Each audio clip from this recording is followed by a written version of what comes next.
Let's go global again. In Vienna, representatives of the OPEC cartel of oil producers are holding their annual policy meeting. There were reports yesterday that Saudi Arabia might just cut production by 1 million barrels per day. However, that is unlikely to happen despite pressure from some members who take action to drive prices higher. To discuss more, we are joined by Seth Kleinman, head of energy security at Citigroup. Seth, thanks so much for taking this call.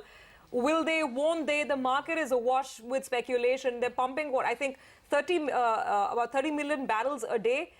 Are you expecting any kind of a production cut, and how much of a cut, if at all, might lead to a spike in prices?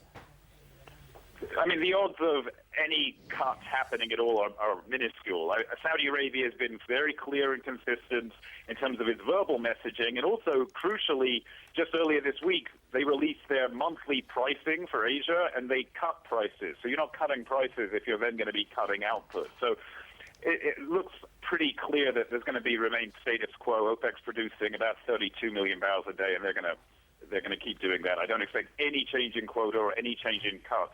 The Saudis are very comfortable that their strategy is working, and they think that the coming return of Iran to the market early next year, which is going to push prices lower, will actually work to their advantage, because you're going to see more pain in the broader industry in 2016. Okay. So, Seth, based on that, where do you see Brent crude prices? They're currently at around $45 per barrel. Once Iran also comes into the market, where would you see it go?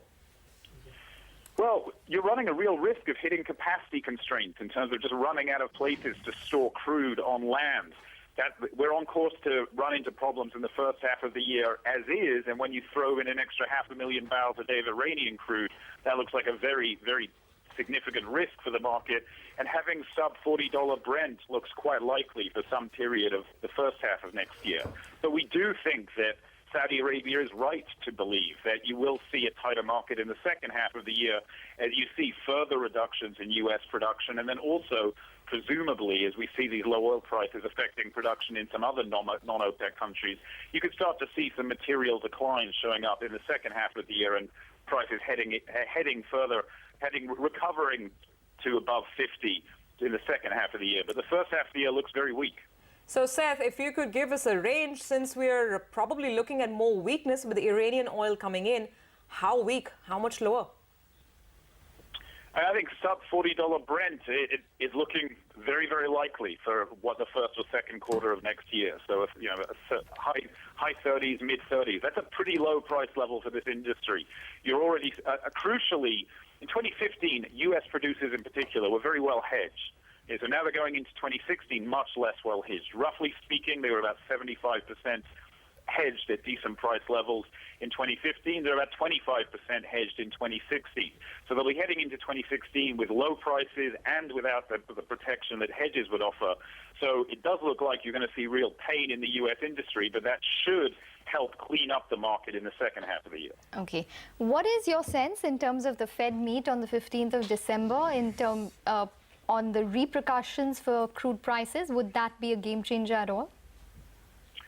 Well, it's certainly going to add to the downward pressure. Everyone, including Citibank, think the odds of a rate hike look pretty high. If that feeds through into a stronger dollar, then that adds to the headwind for crude.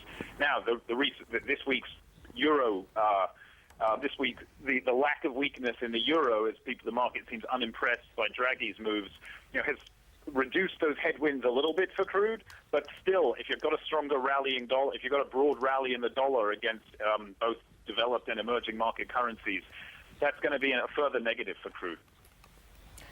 All right, Seth, we'll leave it on that note. Thank you so much for getting us your perspective on what we might get to hear from that OPEC meeting.